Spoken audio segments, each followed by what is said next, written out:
নমস্কার বন্ধুরা, শ্রাবণী রান্নাঘরে আপনাদের সবাইকে স্বাগত জানিয়ে আমি প্রতিদিনের মতো আবারও আজকের একটা রান্নার ভিডিও নিয়ে আপনাদের সামনে চলে এসেছি। আজকের আমি আপনাদের তরমুজের খোসা দিয়ে একটা অসাধারণ রেসিপি বানিয়ে দেখাবো। আশা করি আপনাদের ভালো লাগবে। তার জন্য কিন্তু আমার পুরো ভিডিওটা আপনাদের দেখতে হবে। আর দেখা শুরু করার আগে একটা লাইক দেবেন, ভিডিওটা সম্পূর্ণ দেখে সুন্দর একটা কমেন্ট করবেন আর শেয়ার করতে ভুলবেন না। তাহলে চলুন আজকের আমি এই তরমুজের খোসা দিয়ে কি বানাই সেটা আপনারা একবার দেখে নিন। রান্নাটা করার জন্য প্রথমে আমি এখানে দেখুন তরমুজের খোসা নিয়ে নিয়েছি। এইবারে তরমুজের খোসার এই যে সবুজ যে অংশটা আছে সেই সবুজ অংশটা প্রথমে আমি কেটে নেব, মানে এই সবুজ অংশটা প্রথমে আমি ছাড়িয়ে নেব। এই সবুজ অংশটা কিন্তু আমার লাগবে না, আমি এই সবুজ অংশটা ছাড়িয়ে নিয়ে তারপরে আবারও আপনাদের দেখাচ্ছি। তরমুজের পিছনের সবুজ অংশটা আমি এখানে কেটে নিয়েছি। দেখুন এটা কিন্তু এইভাবে কেটে নিতে হবে। এইবারে এটাকে আমি খুব ভালোভাবে ধুয়ে নিয়ে চলে এসেছি। এখন আমি একটা বড় গ্রেটার নিয়ে নিয়েছি। এইবারে এই বড় গ্রেটার দিয়ে প্রথমে তরমুজটা একটু গ্রেট করে নেব। এটা দিয়ে কিন্তু তরমুজটা আমি গ্রেট করে নেব।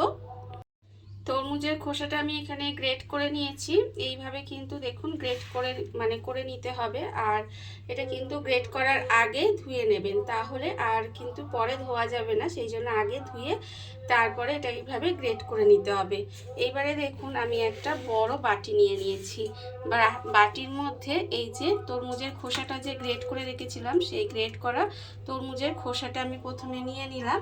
তরমুজের খোসাটা নিয়ে এইবার আমি এর মধ্যে দিয়ে দেব দেখুন পেঁয়াজ কুচি। এখানে কিন্তু একটা মাঝারি সাইজের পেঁয়াজকে এইভাবে একদম ছোট ছোট করে কুচি করে রেখেছি, সেই পেঁয়াজটা এখানে দিয়ে দিলাম। আর দেব আমি এখানে রসুন কুচি।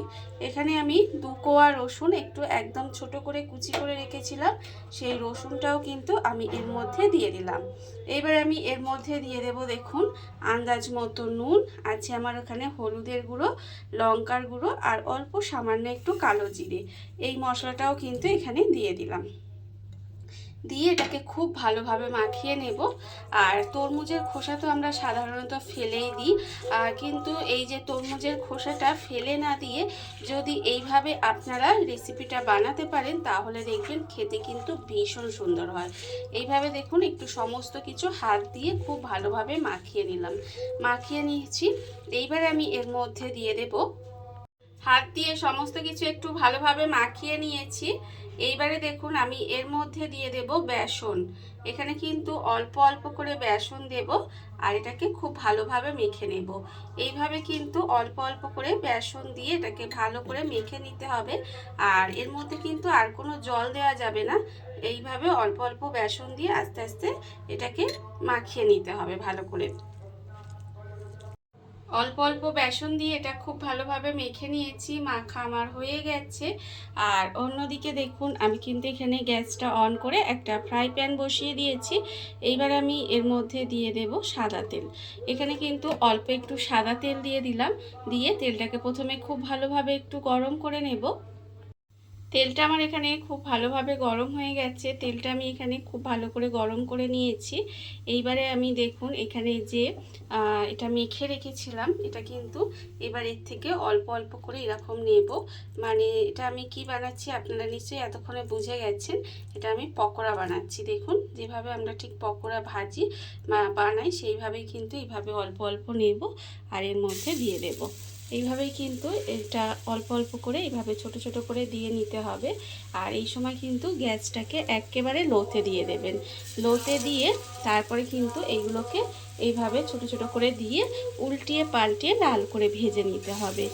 আর এইগুলো কিন্তু গ্যাসটা লোতে দিয়েই করবেন, না হলে কিন্তু ভেতরটা কাঁচা রয়ে যাবে, তখন কিন্তু খেতে ভালো লাগবে না। তাই এইভাবে গ্যাসটাকে লোতে দিয়ে আস্তে আস্তে কিন্তু এই পকোড়াগুলোকে ভেজে নিতে হবে, তাহলে দেখবেন খেতে কিন্তু ভীষণ সুন্দর লাগে। এই ফেলে দেওয়া জিনিস দিয়েও যে এত সুন্দর পকোড়া বানানো যায় সেটা আপনারা না বানিয়ে খেলে বা কাউকে খাওয়ালে তারা কিন্তু বুঝতেই পারবে না যে এই পকোড়াগুলো আসলে কি দিয়ে বানানো হয়েছে, আর বিশ্বাসই করতে চাইবে না আপনি যখন বলবেন। এইভাবে আপনারা যে কোনো দিন কিন্তু বানিয়ে খেয়ে দেখতে পারেন, আশা করি আপনাদের ভীষণ ভীষণ ভালো লাগবে। দেখুন এগুলো কিন্তু আমি একেবারে উল্টিয়ে পাল্টিয়ে একটু লাল লাল করে ভেজে নেব। পকোড়াগুলো কিন্তু আমি এখানে উল্টিয়ে পাল্টিয়ে লাল লাল করে ভেজে নিয়েছি।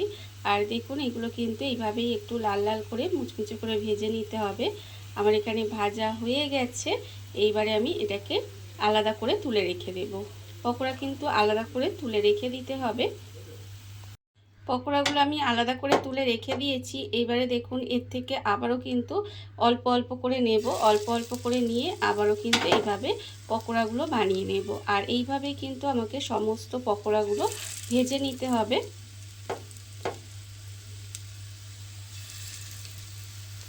দেখুন বন্ধুরা, বাড়িতে থাকা কত অল্প উপকরণে কত অল্প সময় কত সুন্দর একটা তরমুজের খোসার রেসিপি বা তরমুজের খোসার পকোড়া যাই বলেন না কেন তৈরি হয়ে গেছে, আপনারা দেখতেই পেলেন।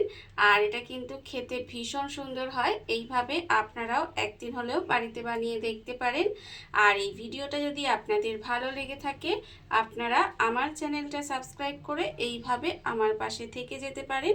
তাহলে চলুন আজকের ভিডিওটা এই পর্যন্তই। নমস্কার।